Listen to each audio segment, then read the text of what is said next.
Hi guys, this is Naveen Kumar. సినిమాకి సంబంధించి రెండు మెయిన్ థింగ్స్ ఉంటాయి. ఒకటి వీడియో, రెండు సౌండ్. సినిమాలో వీడియో ఎలా ఎవాల్వ్ అయింది అనేది మన ఛానల్లో లాస్ట్ వీడియోలో అయితే నేను ఎక్స్ప్లెయిన్ చేశాను. సో ఆ వీడియోకి కంటిన్యూషనే ఈ వీడియో అనేది. ఆ వీడియో చూడకపోతే ఒకసారి ఆ వీడియో కూడా చూడండి, మీకు ఇంకా క్లియర్ గా అర్థమవుతుంది. ఈ వీడియోలో సౌండ్ ఎలా ఎవాల్వ్ అయింది అంటే, ఒక మూవీలో సైలెంట్ ఫిల్మ్స్ నుంచి ఇప్పుడు చూస్తే డాల్బీ అట్మాస్ సౌండ్ యొక్క ఎక్స్పీరియన్స్ చేస్తున్నాం. ఈ సౌండ్ అనేది ఎలా ఎవాల్వ్ అయింది అనేది ఈ వీడియోలో చూద్దాం. ఈ వీడియో స్టార్ట్ చేసే ముందు ఒక స్మాల్ రిక్వెస్ట్, ఈ వీడియోకి అయితే ఫస్ట్ అయితే ఒక లైక్ చేసి మన ఛానల్ అయితే సబ్స్క్రైబ్ చేయండి. సౌండ్ అనేది సినిమాలో చాలా ఇంపార్టెంట్. ఎంతలా అంటే, ఒక సౌండ్ ఎఫెక్ట్ తో ఒక సీన్ లోని సస్పెన్స్ క్రియేట్ చేయొచ్చు, థ్రిల్లింగ్ ఎలిమెంట్ ని క్రియేట్ చేయొచ్చు. మరీ ముఖ్యంగా హారర్ ఫిల్మ్స్ లో ఈ సౌండ్ అనేది ఎంతగానో ఉపయోగపడుతుంది. అది అందరికీ కూడా తెలుసు. అయితే సినిమా మొదలైన దగ్గర నుంచి అప్పట్లో సినిమాలని సైలెంట్ గానే తీసేవారు. అంటే ఓన్లీ యాక్టర్స్ యొక్క ఎక్స్ప్రెషన్స్ ని, యాక్షన్స్ తోనే ఉండేవి, డైలాగ్స్ ఏమి ఉండేవి కాదు. ఆ తర్వాత సైలెంట్ ఫిల్మ్స్ నుంచి టాకీ సినిమాస్ వచ్చాయి. అంటే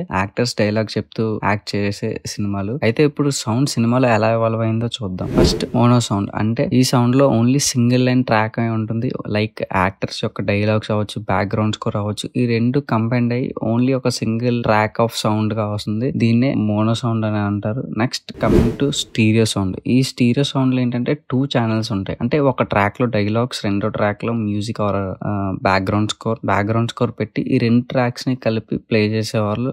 దీన్నే స్టీరియో సౌండ్ అని కూడా అనేవాళ్ళు. ఈ స్టీరియో సౌండ్స్ లో సౌండ్ క్వాలిటీ అనేది కొంచెం ఎక్స్పీరియన్స్ అనేది బాగుండేది ఆడియన్స్ కి. సో ఈ విధంగా సినిమా సౌండ్ అనేది స్టార్ట్ అయింది. ఆ తర్వాత చూసుకుంటే డిటిఎస్ అంటే డిజిటల్ థియేటర్ సౌండ్స్. మనం చిన్నప్పుడు థియేటర్ కి వెళ్ళినప్పుడు డిటిఎస్ అనేసి ఒక సౌండ్ కోసం ఒక యాడ్ అనేది సినిమా స్టార్ట్ అవ్వకముందు ప్లే అయ్యేది. మీరు ఎంతమందికి తెలుసో కింద కమెంట్ లో చేయండి. నాకైతే చాలా గుర్తుంది. డిటిఎస్ అంటే ఏంటంటే, ఇక్కడ ఆడియో ట్రాక్స్ నెంబర్స్ అనేవి పెరగడం వల్ల సౌండ్ యొక్క ఎఫెక్ట్స్ అనేవి ఆడియన్స్ కి ఒక కొత్త ఫీల్ వచ్చేది సౌండ్ ద్వారా. అంటే లౌడ్ గా వినిపిస్తూ, అప్పట్లో సౌండ్ అనేది క్లారిటీగా అంత ఉండేది కాదు. ఇప్పుడు ఏంటంటే కొంచెం క్లియర్ గా ఆడియన్స్ అనేది మంచి ఎక్స్పీరియన్స్ వచ్చేది ఈ సౌండ్ సిస్టమ్ లో, డిటిఎస్ లో. ఆ తర్వాత వచ్చేసి 5.1, దీన్నే సరౌండ్ సిస్టమ్ అని కూడా అంటారు. సో ఈ సౌండ్ సిస్టమ్ లో ఈ ఇమేజ్ లో చూడండి, అంటే ఈ సర్కిల్ లో సౌండ్ సిస్టమ్ ప్లేస్ లో మెయిన్ గా centre, right and left and front ఉంటాయి. అంటే left surround and right surround అంటే మెయిన్ సౌండ్ అన్నమాట. అంటే ఇప్పుడు ఒక మెయిన్ సౌండ్, హీరో డైలాగ్స్ అవ్వచ్చు, ఏమైనా డైలాగ్స్ అవ్వచ్చు, ఆ మెయిన్ నుంచి వస్తాయి. ఏవైనా మనకి బ్యాక్గ్రౌండ్ పాస్ అయ్యి ఉంటాయి చూసారా, లైక్ సైడ్ నుంచి బస్ వెళ్ళడం, సైడ్ నుంచి ఏమైనా ట్రైన్ వెళ్ళడం, ఇవన్నీ కూడా సరౌండ్ స్పీకర్స్ నుంచి మనకి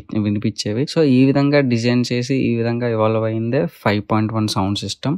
కమింగ్ టు 7.1, ఇది కూడా సిమిలర్ గా 5.1 సౌండ్ సిస్టమ్ లానే ఉంటుంది. కానీ 7.1 లో ఏంటంటే సరౌండ్ స్పీకర్స్ అనేవి ఎక్కువగా ఉంటాయి. అంటే లైక్ మనకి అంబియన్ సౌండ్స్ అవ్వచ్చు, సౌండ్ ఎఫెక్ట్స్ అవ్వచ్చు, ఇంకా ఏమైనా సౌండ్ కి సంబంధించిన ఇంపార్టెంట్ థింగ్స్ అనేవి కూడా సరౌండ్ స్పీకర్స్ అంటే ట్రాక్స్ ఎక్కువ అవడం వల్ల మనం వాటిని కూడా ఇంకా ఎక్కువగా ఎక్స్ప్లోర్ చేయడానికి ఎక్కువ ఛాన్స్ ఉండేది ఈ యొక్క సౌండ్ సిస్టమ్ లో. ఒక సీన్ లో జరిగే అంబియన్ సౌండ్ అవ్వచ్చు, సౌండ్ ఎఫెక్ట్స్ అవ్వచ్చు, చూసే ఆడియన్స్ కి క్లియర్ గా అర్థమవుతుంది. అంటే ఆడియన్స్ ఆ సీన్ ని ఫీల్ అయ్యి మూవీలోకి ఇన్వాల్వ్ అయ్యేలా చేస్తుంది ఈ సౌండ్ సిస్టమ్. మోస్ట్లీ కొన్ని సింగిల్ స్క్రీన్స్ లో ఈ సౌండ్ సిస్టమ్ ని ఇంకా యూజ్ చేస్తున్నారు. అండ్ ఆ తర్వాత ఫైనల్ గా డాల్బీ అట్మాస్. ఈ సౌండ్ సిస్టమే లేటెస్ట్ టెక్నాలజీ. అండ్ ఈ సౌండ్ సిస్టమ్ లోనే మోస్ట్లీ మన మూవీస్ అనేవి వస్తున్నాయి. సో మీరు గమనించే ఉంటారు, థియేటర్ నేమ్స్ పక్కన డాల్బీ అట్మాస్ అని వస్తుంది. ఇప్పుడు రీసెంట్ గా చాలా సింగిల్ స్క్రీన్ థియేటర్స్ కి. డాల్బీ అట్మాస్ అంటే ఏంటంటే, ఒక సీన్ జరుగుతుంది. ఫర్ ఎగ్జాంపుల్, ఒక అబ్బాయి బ్రిడ్జ్ మీద నడుచుకొని వెళ్తున్నాడు. కొంతసేపు అయ్యేసరికి స్లోగా వర్షం అనేది మొదలైంది. అంటే ఆ వర్షం ఎలా స్టార్ట్ అవుతుంది, స్లోగా స్టార్ట్ అయ్యి ఒక పెద్ద వర్షం అయినప్పుడు ఆ ఫీల్ అనేది, అంటే చూసే ఆడియన్స్ అనేది ఫీల్ అవ్వాలి. ఓన్లీ ఆడియన్స్ అనే వాళ్ళు జస్ట్ చూస్తున్నారు, ఆ సీన్ లో వర్షం పడుతుంది అని తెలియడానికి ఏంటంటే అది సౌండ్ ఎఫెక్ట్స్ ద్వారానే ఫీల్ అవ్వగలరు. అది ఓన్లీ ఈ యొక్క సౌండ్ సిస్టమ్ లోనే మనం క్రియేట్ చేయొచ్చు. అంత ఎఫెక్టివ్ గా ఉంటుంది ఈ సౌండ్ సిస్టమ్ అనేది, డాల్బీ అట్మాస్ అనేది. మీరు గమనించే ఉంటారు, థియేటర్ టాప్స్ లో, సైడ్స్ లో చాలా స్పీకర్స్ కనబడతాయి డాల్బీ అట్మాస్ థియేటర్ లో చూస్తే. ఎందుకంటే మనం చూసే సీన్ లోని ఆ అట్మాస్ఫియర్ తగ్గట్టు ఆడియన్స్ సీన్ లో ఇన్వాల్వ్ అయ్యే విధంగా సౌండ్ ని డిజైన్ చేస్తారు ఈ టెక్నాలజీలో. లైక్ మనం ఆ సీన్ లో ఉన్నాం అంటే మనం ఆ సీన్ ని క్లియర్ గా ఫీల్ అవుతున్నాం. లైక్ అట్మాస్ఫియర్ సౌండ్స్ ద్వారా అవ్వచ్చు, లేదంటే బ్యాక్గ్రౌండ్ సౌండ్స్ ద్వారా, ఏదో ఒక సౌండ్ ద్వారా ఆడియన్ ని కంప్లీట్ గా సౌండ్ ద్వారా ఇన్వాల్వ్ చేయడమే టెక్నాలజీ యొక్క ఉద్దేశం. అండ్ సౌండ్ కూడా చాలా కీ రోల్ అనేది ప్లే చేస్తుంది. అండ్ సౌండ్ యొక్క నేనైతే ఒక వీడియో కూడా చేశాను, అర్జున్ రెడ్డి సౌండ్ అనేది ఎంత ఇంపాక్ట్ఫుల్ చూపించింది అని. వీలైతే ఆ వీడియో కూడా చూడండి. ఐ హోప్ మీకు ఈ వీడియో అనేది నచ్చిందని అనుకుంటున్నాను. మీరు ఎప్పుడైనా ఇలాంటి సౌండ్ సిస్టంలో ఆ ఎక్స్పీరియన్స్ అనేది చేశారా? చేస్తే కింద కమెంట్లో చెప్పండి. అండ్ ఇంకా మన ఛానల్కి సబ్స్క్రైబ్ చేసుకోకపోతే సబ్స్క్రైబ్ చేసుకోండి. See you on next Saturday evening 6 PM with new video. Thank you so much for watching this video.